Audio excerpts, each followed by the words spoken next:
momento de escuchar nuestro mensaje de vida. Somos Vida Abundante Chile.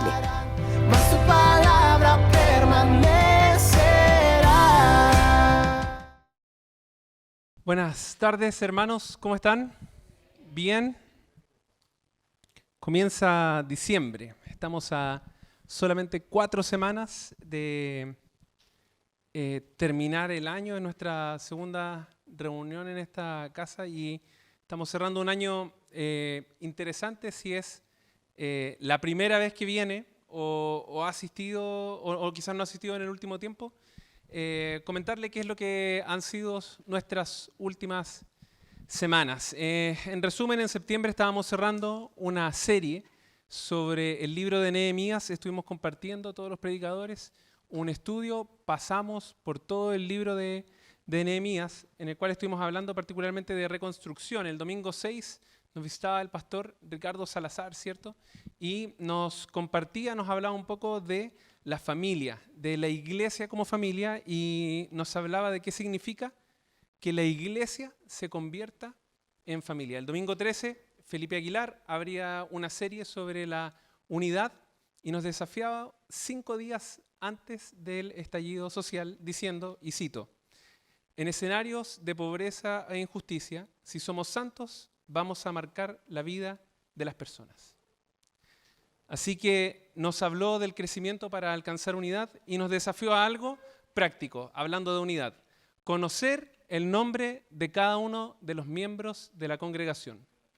Así que imagino que si eso, ¿cierto?, fue compartido el domingo 13 de octubre, todos hicimos la tarea, ¿cierto? Sí, así que voy a elegir a alguien al azar ahora y va a pasar acá y va a decir los nombres de todos. No, es una broma. Posterior a eso, el domingo 10 de noviembre, bueno, no olvide la tarea, es muy importante. El domingo 10 de noviembre, Rodolfo, una vez que nos reuníamos después de 3 semanas de no tener reunión, de no tener un culto dominical, nos decía que desorganizadamente la sociedad se había unificado para marchar y exigir algo y nos planteaba qué pasaría si la iglesia se unificara para compartir el evangelio. Rodolfo nos desafiaba a estar unidos en un mismo sentir, es decir, en el evangelio. Y nos dijo, Cristo en su última oración pidió que estuviéramos unidos. ¿Estamos cumpliendo el deseo del Padre o siendo tropiezo? Si no hay unidad, somos inmaduros, sentenciaba. La siguiente semana, el 17 de noviembre, Felipe Vidal nos preguntó si es que la iglesia estaba unida o polarizada. Decía, no se ocupen de sus propios intereses, ocúpense de los demás. Felipe nos desafiaba a tener la actitud correcta, basado en Filipenses capítulo 2. El domingo pasado nuestro pastor Hernán nos planteaba cómo el profeta Amós había levantado su voz para denunciar lo mismo que vivimos hoy. Y nos decía, cito, abro comillas, se ha dejado de lado a Dios, no tomándolo en cuenta en nada y para nada. Aunque algunos lo mencionan, sin embargo no hacen lo que debiesen hacer. Y planteó, ¿por qué digo que nuestra sociedad ha dejado de lado a Dios? Esto porque la iglesia hoy ha dejado de tener injerencia en la sociedad. La iglesia se divide y está vacía y los que están viven un mundo religioso sin vivir una condición de discípulo en la iglesia.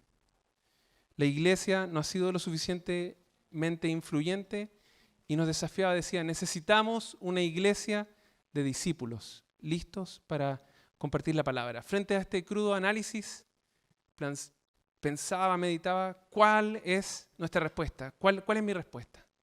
¿Cuál es su respuesta? Así que permítame que oremos por el día de hoy. Padre, te damos las gracias por este lugar y por la posibilidad de reunirnos aquí. Gracias porque nos brindas este espacio y porque siempre nos sustentas. Te pedimos que así como has mostrado tu fidelidad y tu amor en cosas quizás tan básicas como un lugar donde reunirnos, nos sigas mostrando tu amor y tu fidelidad una vez más mientras venimos a estudiar tu palabra. Jesús, tú sigues siendo el Dios de la página 1 de Génesis, que te paseabas en medio del caos y cada vez que hablaste algo bueno pasó. Es por eso que te pedimos esta tarde que vuelvas a hablar. Porque cuando tú hablas, algo bueno pasa, Señor. Tu palabra nunca vuelve vacía. Señor, nuevamente te pedimos ser desafiados, ser transformados por el poder de tu palabra, porque tú sigues siendo el Dios que hace salir agua de las rocas y vida de las tumbas, Señor. Que el filo de tu palabra, que el poder de tu Espíritu Santo, Señor, impida que salgamos igual como entramos a este lugar. Vuelve a darnos forma con tu palabra. En el nombre de tu Hijo oramos. Amén.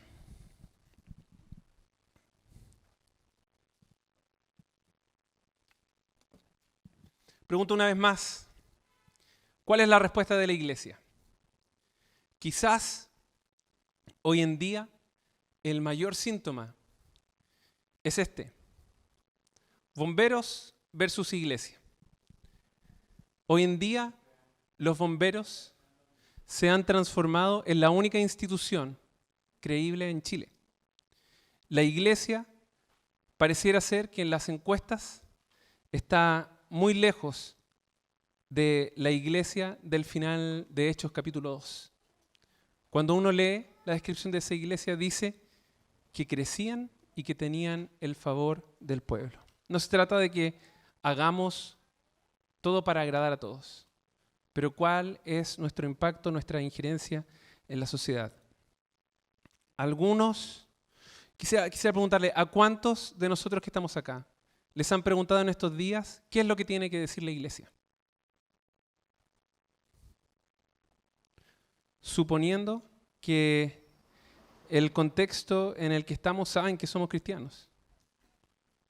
¿A cuántos nos han preguntado qué es lo que tiene que decir la iglesia?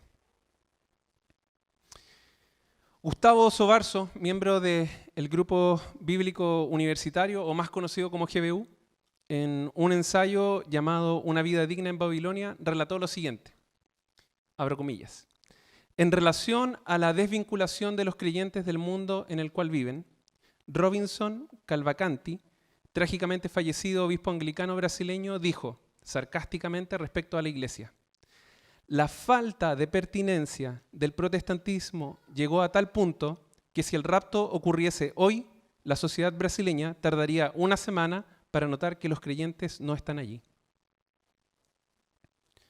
¿Será cierto eso en nuestro contexto chileno?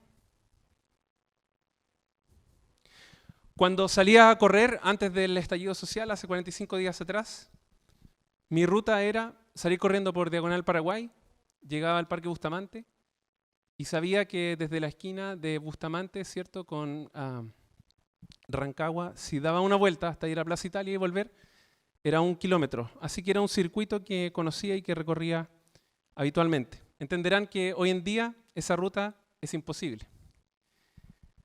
Corriendo hacia el sur desde mi casa, en Carmen con Curicó, hay una iglesia católica que tiene el siguiente rayado.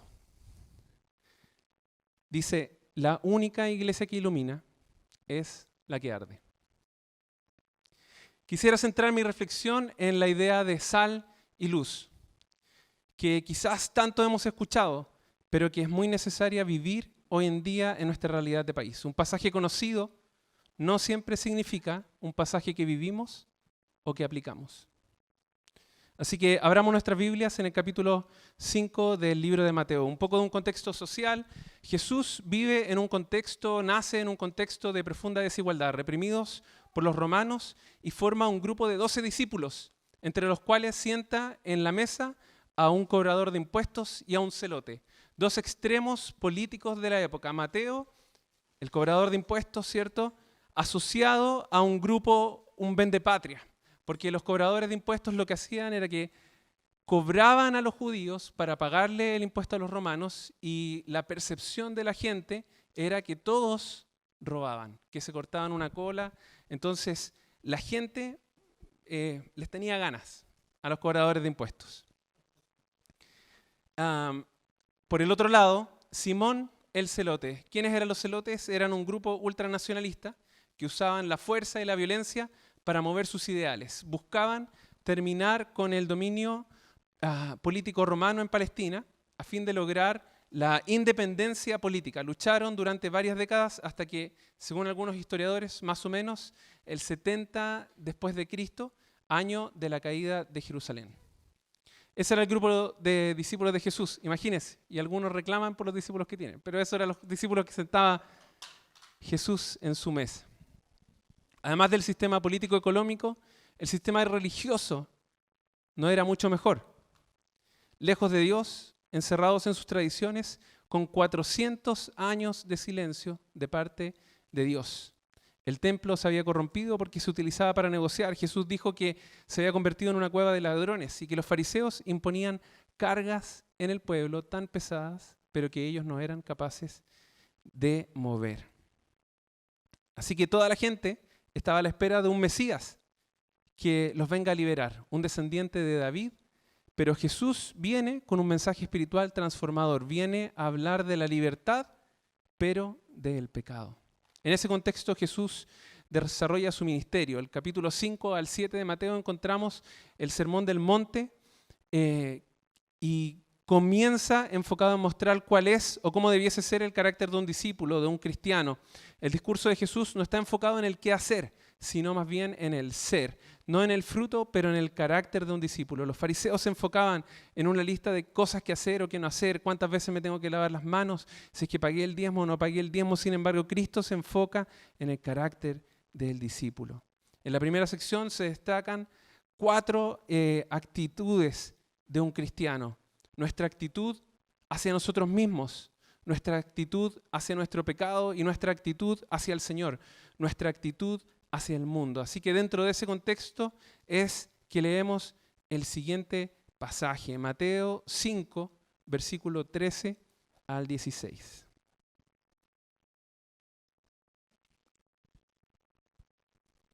Ustedes son la sal de la tierra, pero si la sal se vuelve insípida, ¿cómo recobrará su sabor?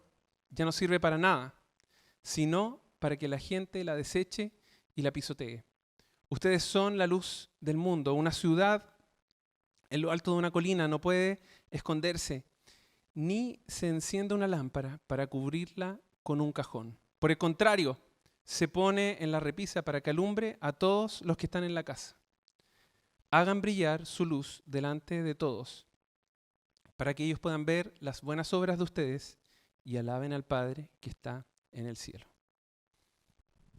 El kilo de sal Lobos en el Líder cuesta 350 pesos. Por lo que quizás para nosotros hoy en día hacer sal no significa mucho. Pero cuando esto fue escrito, hace casi 2000 años atrás, tenía un significado diferente. Hay un autor que tiene una audiencia original que está relatando algo, está contando algo que en la época significaba otra cosa. Con la sal se pagaba, de ahí es de donde viene nuestro concepto salario. Era una moneda de cambio, servía para preservar la comida, para que no se pudriera y también para dar sabor. En resumen, lo que usted está escuchando de Jesús es esto: ustedes son importantes. Ustedes son los que dan sabor. Ustedes son los que son llamados a preservar. Pero existe un riesgo de perder el sabor, de volvernos insípidos. Y Jesús plantea la pregunta que dentro de este contexto no da la respuesta. Pero si la sal se vuelve insípida, ¿cómo recobrará su sabor? Si vamos a hablar de sal y de luz, si vamos a hablar de ser iglesia en el mundo de hoy, quizás esta pregunta es la que debemos hacernos. ¿Cómo volvemos a salar? ¿Cómo recuperamos el sabor que quizás como iglesia hemos perdido? Existe una advertencia. Cuando no se tiene sabor, Jesús dijo, ya no sirve para nada.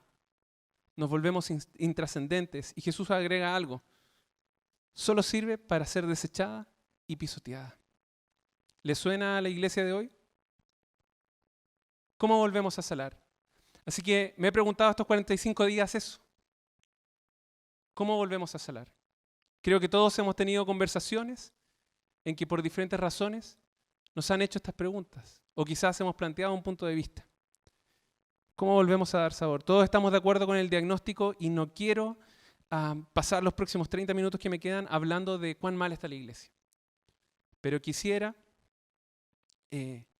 proponer hoy día 3 vías de cómo la palabra nos desafía, de cómo podemos volver a sanar.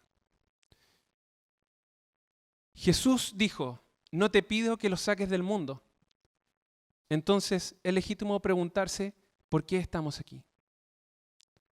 Entonces, ¿cómo volvemos a sanar? Lo primero, quizás el primer punto que quisiera hablar es siendo tierra fértil. Nuestra visión como iglesia es esta: hacer de cada miembro de la familia un discípulo de Jesús. Hacer de cada miembro de nuestra familia un discípulo de Jesús. Pero esta visión no se puede llevar a cabo solo con la reunión dominical. Esto ocurre en las diversas instancias de cuerpo que tenemos, de los grupos más pequeños, no solo los domingos en la reunión. Necesitamos esa conexión con el cuerpo para ser transformados por el mensaje de las Escrituras. Pero un grupo a la vez, una persona a la vez, en las relaciones de discipulado, en las iglesias, en casa, en la obra y el servicio que hace el grupo IR, en el servicio que presta el grupo de alabanza, en el espacio que tienen los jóvenes, en el espacio del PRO, en el grupo de mujeres, con los matrimonios, con los niños, etcétera, etcétera. Necesitamos la conexión con el cuerpo. Mire lo que dijo Pablo en Efesios 4, del versículo 15 al 16. Más bien, al vivir la verdad con amor, creceremos hasta ser en todo como aquel que es la cabeza, es decir, Cristo. Por su acción, todo el cuerpo crece y se edifica en amor, sostenido y ajustado por todos los ligamentos según la actividad propia de cada miembro.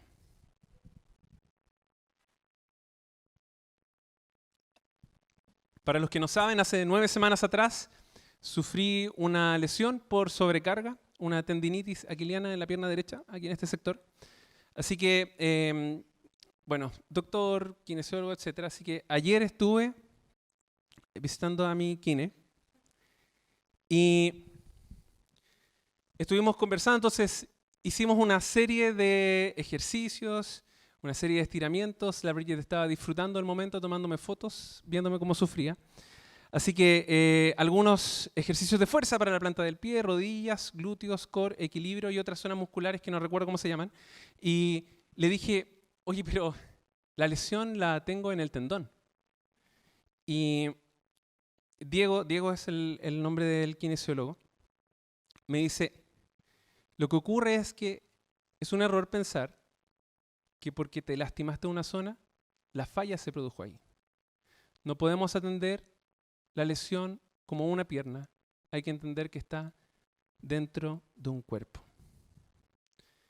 Hermanos, esto no es un problema de un miembro. El problema, la situación en la que está la sociedad, no es culpa de un hermano, no es culpa de una congregación, no es culpa del pastor o de los pastores. Tenemos una responsabilidad como cuerpo, vuelvo a leer. Más bien, al vivir la verdad con amor, creceremos hasta ser en todo como aquel que es la cabeza, es decir, Cristo. Por su acción, todo el cuerpo crece y se edifica en amor, sostenido y ajustado por todos los ligamentos, según la actividad propia de cada miembro. Cada uno de nosotros tiene un rol que cumplir. Este pasaje nos dice que Dios transforma el cuerpo, pero en pequeños escenarios. El rol de cada uno con el otro. El cuerpo tiene un trabajo que hacer. Si queremos crecer, Jesús dijo que ustedes son la sal del mundo. Dios dejó a su iglesia para que fuera su cuerpo, sus manos, sus pies. No somos el plan B de Dios. Somos el plan A de Dios. Tan importante que Cristo murió por su iglesia en la cruz. Y nosotros tenemos el privilegio de sumarnos a la obra, de ser sal y ser luz. Así que nuestra pregunta debiese ser, ¿cómo hacemos que un grupo pequeño cambie vidas? Necesitamos como iglesia generar grupos pequeños con el ambiente correcto, el suelo correcto para plantar. ¿Cómo es el suelo correcto para crecer? La Biblia nos dice que es lleno de gracia y lleno de verdad. Cuando nos referimos a la gracia, nos referimos a el don de Dios. Es Dios dándonos lo que nosotros no podemos obtener por nuestra propia cuenta. La gracia es un favor inmerecido. La verdad de Dios es la realidad que estructura nuestras vidas. Así que el cuerpo de Cristo funciona así. Da lo que no somos capaces de producir por nosotros mismos. Cada uno en un grupo pequeño tiene algo que aportar. Mire, quiero hacer un ejemplo. Póngase de pie, por favor.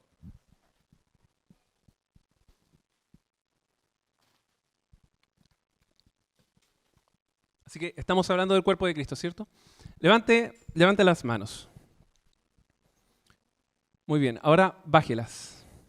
Ahora siéntese, ahora que está despierto.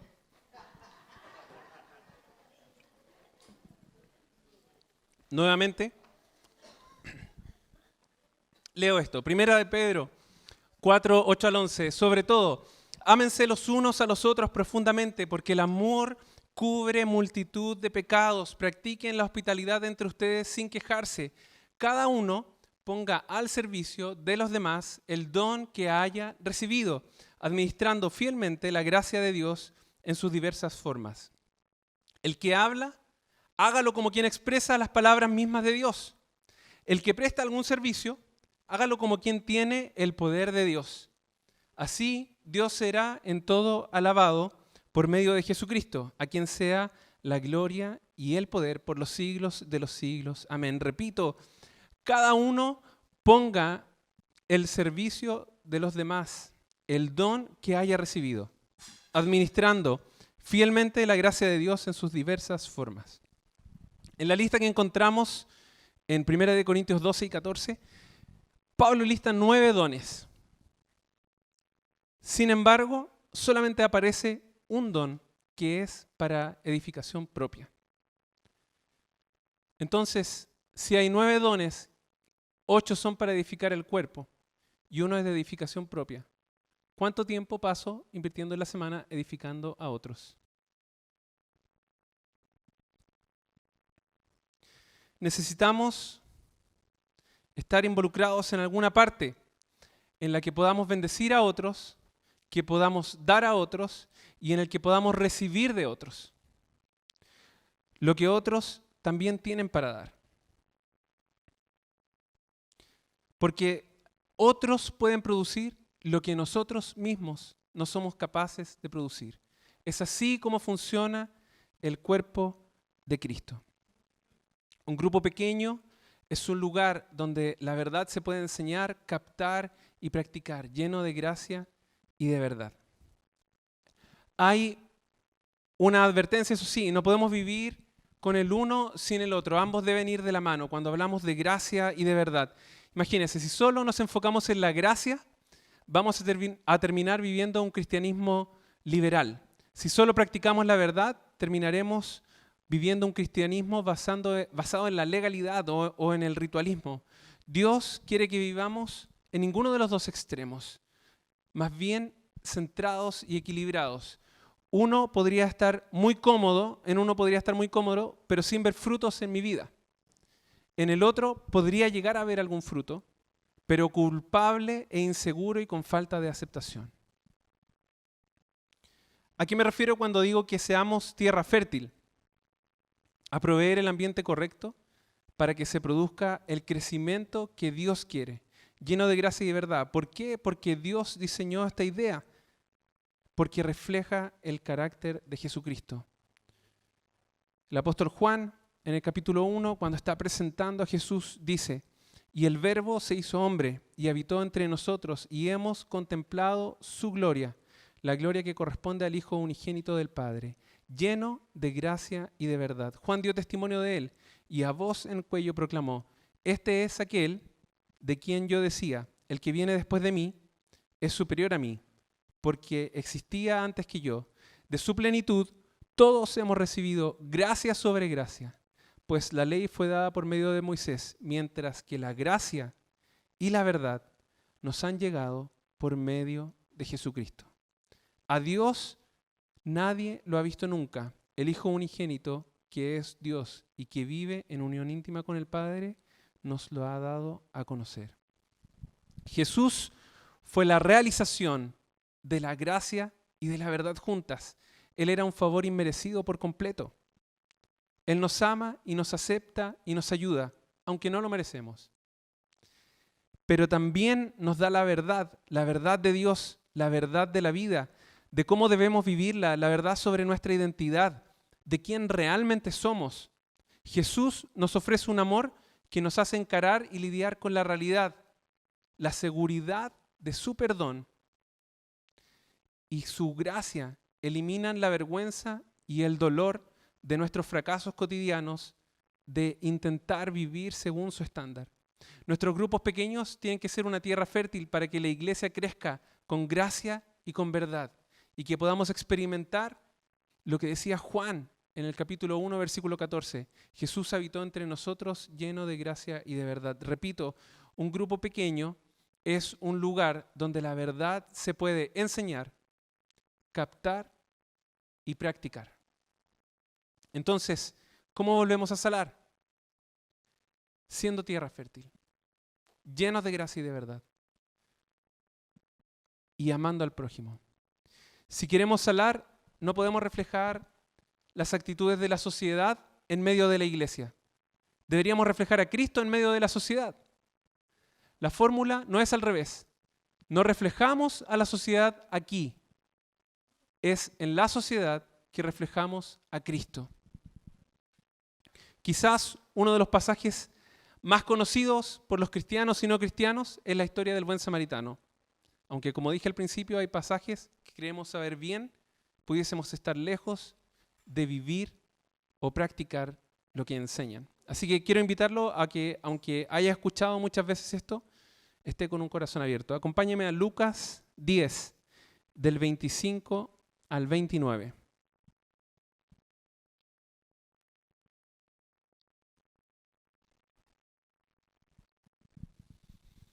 Dice, en esto se presentó un experto en la ley y para poner a prueba a Jesús, le hizo esta pregunta.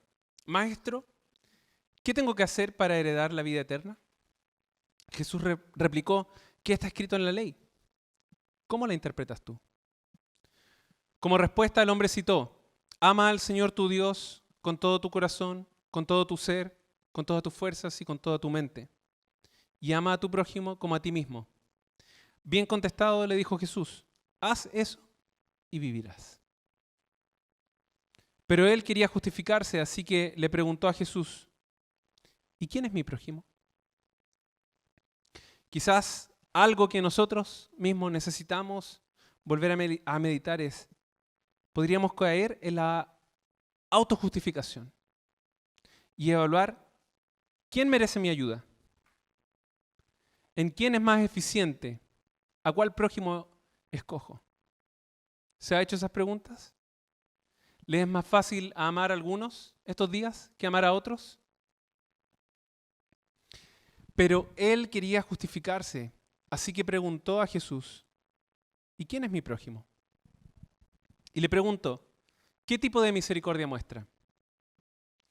¿Estoy desenvolviéndome en la sociedad expresando gracia selectiva a mi prójimo? ¿Hay algunos que bajo mi criterio sí merecen la gracia de Dios y otros que merecen la ira de Dios?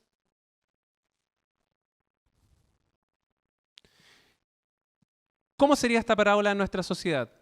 En el Chile polarizado después de 45 días. Probablemente algunos de los comentarios de por qué le pasó eso al hombre que fue asaltado, ¿cierto? ¿Por qué estaba solo en el camino? ¿Qué estaría haciendo? El gobierno está detrás de esto. De seguro son los de la izquierda. Merecido se lo tiene. Tal vez era un espía. Qué pena que no lo mataron. El samaritano representaba todos los prejuicios de la época. Y pensaba, ¿quién es el samaritano hoy? ¿Quién es tu samaritano? ¿A quién si tienes cerca te costaría amar o incluso recibir una buena acción.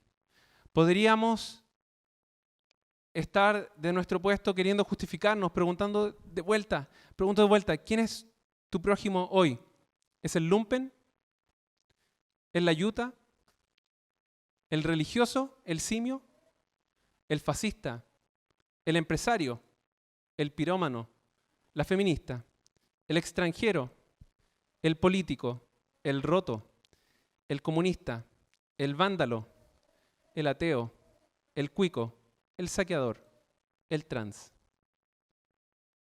¿Quién es a quien no mostramos la gracia de Dios? Algo que necesitamos entender y vivir es que mis veredas, mis ideologías me alejan del corazón del Padre. Mis veredas, mis prejuicios, mis ideologías me alejan del corazón amoroso del Padre. ¿Quién es el samaritano? ¿Quién es mi prójimo? Jesús termina diciéndole, ¿cuál de estos tres piensas que demostró ser el prójimo del que cayó en manos de los ladrones? El que se compadeció de él, contestó el experto de la ley. Anda entonces y haz tú lo mismo, concluyó Jesús. Necesitamos vivir esta verdad el día de hoy. Hermanos, ¿cómo volvemos a salar? ¿Cómo volvemos a dar sabor? Siendo tierra fértil, llenos de gracia y de verdad, amando al prójimo y siendo hacedores. El 25 de octubre, la siguiente semana del estallido social, me llega un WhatsApp de uno de los miembros del grupo del PRO. Me dice, deberíamos salir a la marcha e ir a mostrar el amor de Jesús. Así que nos organizamos rápido, llamé al pastor Hernán para comentarle cuál era el plan. Nuestra casa se convirtió rápidamente en el centro de operaciones, todos haciendo carteles, La Paz dando una clase y explicando cómo hacer curaciones, y partimos a la calle. Así que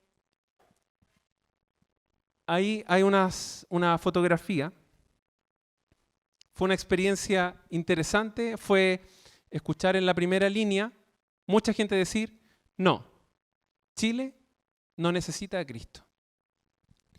Con mucha tristeza, además de las experiencias que sacamos, cosas positivas que aprendimos, algo que me quedó grabadísimo fue que cuando nos devolvíamos a nuestra casa, estaban todas las cosas ahí, mucha gente nos tomó fotos por los carteles y un grupo de jóvenes se acercaron y nos pidieron, por favor, tomar una fotografía. Alguien preguntó, ¿pero es para burlarse o es en serio?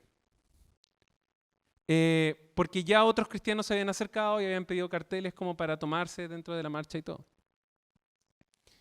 Y los chicos nos responden con mucha decisión, es que nosotros le pedimos a nuestro pastor que hiciéramos algo y no quisieron. Así que solo vinimos a marchar. Y esto es lo que aprendí. Si es que la iglesia nos da el espacio para hacer las manos y los pies de Jesús, afuera los van a encontrar. ¿Entienden lo que quiero decir? Existe mucha evidencia sobre esto en las Escrituras. El cierre del discurso de Jesús en el Sermón del Monte, en el capítulo 7. Santiago hablando de mostrar la fe por las obras. Pablo diciendo que Dios preparó de antemano buenas obras para que anduviéramos en ellas, etc. Pero quisiera centrarme en un principio que aprendemos de la vida de José. Dios bendice lo que hacemos. Dice Génesis 39, y mandó que echaran a José en la cárcel, donde estaban los presos del rey. Pero aún en la cárcel, el Señor estaba con él y no dejó de mostrarle su amor. Hizo que se ganara la confianza del guardia de la cárcel, el cual puso a José a cargo de todos los prisioneros y de todo lo que allí se hacía. Como el Señor estaba con José y hacía prosperar todo lo que él hacía, el guardia de la cárcel no se preocupaba de nada, sino que lo dejaba todo en las manos de José. Dios prosperaba lo que José hacía, no lo que José soñaba. La semana, cuando retomamos nuestras reuniones, el domingo 10 de noviembre, se planteó en el WhatsApp de la iglesia la necesidad de abrir más grupos en casa. Llevábamos 3 semanas sin reunirnos, sin tener una expresión dominical con todo el cuerpo.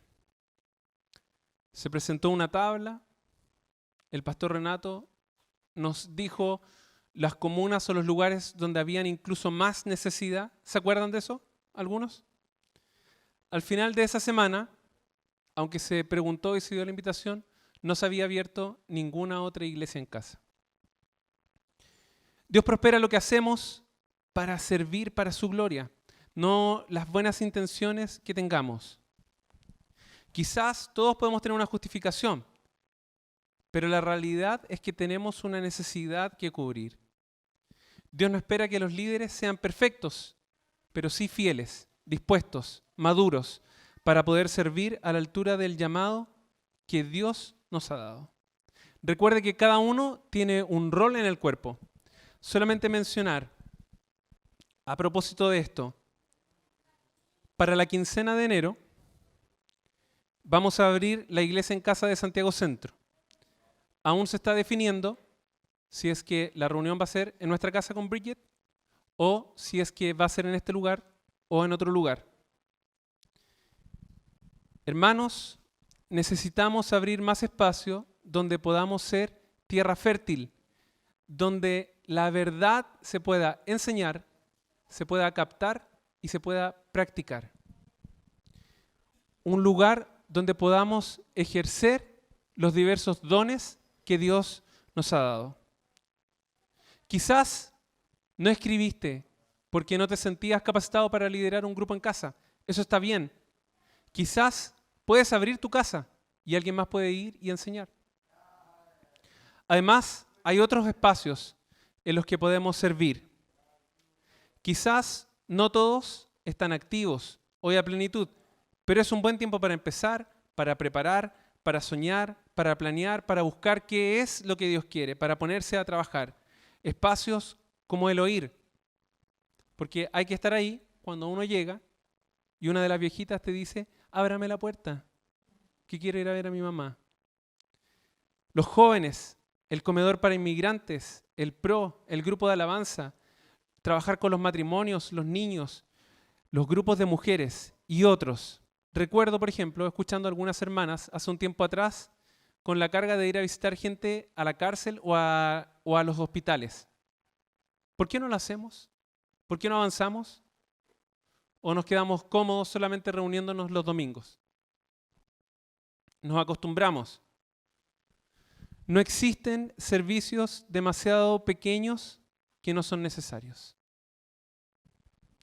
Cuando el pueblo de Israel estaba reconstruyendo el templo, esta historia está retratada en el libro de Esdras, Zorobabel recibió esta palabra. Zacarías 4:10, uno de los profetas dice, no menosprecien estos modestos comienzos, pues el Señor se alegra cuando vea que el trabajo se inicia. Dios bendice lo que hacemos, aun si son pequeños comienzos. Todos conocemos la parábola de los 10 talentos. Yo no recuerdo, ¿cierto?, que termine diciendo, qué bueno que llegaste. Sé que tenía las mejores intenciones. Qué pena que no alcanzaste a reproducir tu don. Pero lo intentaste, ¿cierto?